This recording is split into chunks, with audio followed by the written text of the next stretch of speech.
Estamos iniciando mais uma edição da Sessão TV Atende. Nosso convidado de hoje é o médico pediatra, Dr. Márcio Eli Pontes. Dr. Márcio, seja bem-vindo à Sessão TV Atende. Obrigado. Esse tempo seco é um vilão? Já causou muitos problemas respiratórios? Sim, esse mês de final de agosto, mês de setembro, os consultórios e o posto de saúde estão lotados.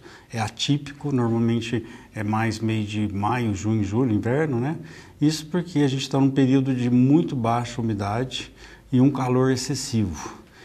Culminou com as últimas queimadas na nossa montanha, em que todo mundo conseguiu sentir o cheiro da fumaça e como ela faz mal, né? Como é uma poluição e uma poluição que ataca principalmente os alérgicos, quem tem rinite e bronquite. O que é a baixa umidade do ar?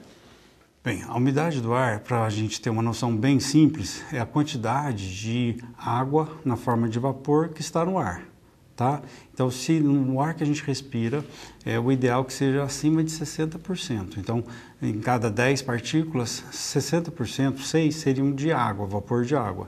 Quanto menos vapor, mais seco mais baixa é a umidade. E quando a gente respira, o ar que a gente respira, quando ele tem que chegar no pulmão, ele tem que chegar estéril e aquecido. Tá?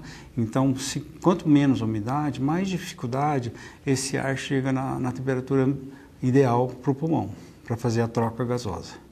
No caso, esse tempo, como melhorar a umidade do ar em casa, no ambiente de trabalho, isso é possível? É possível, sim. E assim, parte de medidas caseiras, né? Então a gente orienta as mães, no caso eu sou pediatra, a gente trabalha muito com as mães, no quarto colocar uma bacia de água à noite, ou toalha úmida, mas o ideal seria o umidificador. O umidificador pode ficar ligado a noite toda, o umidificador é um aparelho, você coloca a água e ele solta o vapor, ele melhora a quantidade de vapor de água naquele ambiente. Então melhora muito para a saúde, para quem para a respiração. No caso, nesses últimos dias que juntou o tempo seco e a fumaça, foi um agravante maior ainda para quem tem o problema respiratório? Foi aquele corre-corre tanto no posto de saúde quanto no consultório? Sim, foi um agravante para todos. Imagina assim, a maioria das pessoas não são alérgicas e todos sofreram com essa fumaça, né? Então essa fumaça, ela teve a capacidade de fazer uma irritação de mucosa, que a gente chama. É a mucosa do olho, então os olhos ardendo, o olho lacrimejando, o nariz, obstrução nasal, a coriza, aquela água que muitas vezes confunde com resfriado, boca seca. Quem é alérgico, quer dizer, quem tem rinite, quem tem bronquite, os fatores foram piores. Então a gente tem muitos casos de bronquite, muitos casos de rinite também nesse período agora. A fumaça, ela faz mal? A pessoa tem que tomar um cuidado, se vê um incêndio, se for combater um incêndio, colocar o fogo perto da sua casa, tem que ter esse cuidado? Tem que ter muito cuidado, tanto é que assim, aqui em Andradas tem uma escola que fica perto da montanha, teve um dia de aula que foi interditado, foi suspensa a aula, porque assim, a fumaça ela contém muito monóxido de carbono, tá?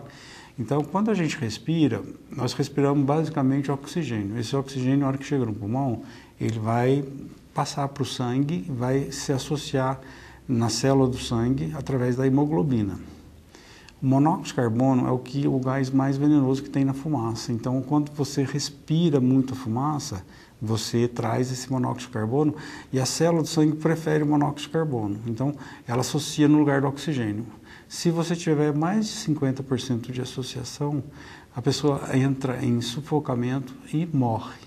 Por isso que a gente vê muitos casos, quando você vê na televisão que o bombeiro tentou salvar e morreu, ele não morreu porque ele se queimou, ele morreu porque ele se intoxicou pela fumaça. Como agir num caso desse? Você percebeu que uma pessoa ingeriu, vamos usar essa palavra, ingeriu muita fumaça? Sim, o ideal é oxigênio. Tá? Então, essa pessoa tem que solicitar ao máximo a emergência. Chegando à emergência, já é colocado oxigênio. Então, você tem que diminuir a quantidade de monóxido de carbono. Ela tem que ser retirada do local e ser dado oxigênio para essa pessoa. Em queimadas, como vem acontecendo, muitas pessoas vão combater os focos. O ideal é que ela respire o menos possível aquela fumaça. Então, que ela utilize de máscaras, para diminuir a quantidade de monóxido de carbono que ela está ingerindo naquele momento. E a partir do momento que ela sentiu qualquer sintoma, tontura, qualquer coisa, falta de ar, já parar dali e se afastar do local. No caso, crianças, é feito um tratamento preventivo para chegar essa época do ano e não sofrer tanto, ou é mesmo um tratamento de guerra nesse período? Não, a prevenção que eu te falei para você é melhorar a umidade do ar. Então as mães, porque a criança, é interessante, né, que a criança piora sempre à noite, né? Então essa prevenção não é também só para a noite, é durante o dia. O ideal é que a casa seja bem ventilada, bata bastante sol. Mas no dia de fumaça, igual a gente teve, você sentia na própria roupa o cheiro da fumaça. O ideal é não deixar a fumaça entrar. Então a casa teria que ser fechada, né? E não pode ser usado ar-condicionado, porque o ar-condicionado leva uma piora nesse caso. Com esse tempo seco aumenta muito o caso de poeira. Isso também é um fator que pode agravar? Sim, o maior alergênico hoje aqui na nossa cidade é a poeira. Tá? Todo lugar que você for passar a mão tem poeira, né? Então a poeira, ela é o grande alérgico, porque nela vive um ácaro, e esse ácaro é o responsável pelas alergias respiratórias, tá? Então, o que se recomenda? Casa, não varrer, enquanto não chegar chuva, não varrer a casa, só passar pano úmido, ter mínimo de objetos no quarto e passar pano úmido tudo, que você tem uma estante, uma televisão, tudo, passar pano úmido diariamente. Não usar cheiros fortes, perfumes, odorantes, e brinquedos também, tudo que acumula poeira é contraindicado. Tapete é um grande vilão.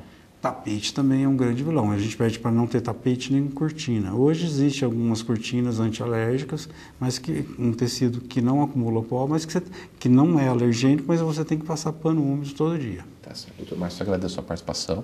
Então, a próxima oportunidade. Tá, agradeço, só encerrando que comentando nesses casos de alergia, muitos vão ter que procurar o médico, muitos vão ter que usar medicamentos antialérgicos para ter uma melhora mais rápida. Já falou do antialérgico, só para a gente finalizar mesmo, não posso tomar aquele antialérgico na farmácia, ou passei mal, ou tem um antialérgico da minha mãe ali, eu vou tomar. Não deve. Cada caso é um caso, né? Não deve, porque existe doses, a dose excessiva do antialérgico também traz problemas para a saúde. Tá? Então, entrar em contato com o seu médico, ou então procurar o pronto-socorro, ou o seu médico. Muito obrigado, doutor. Obrigado pelo convite, mais uma vez.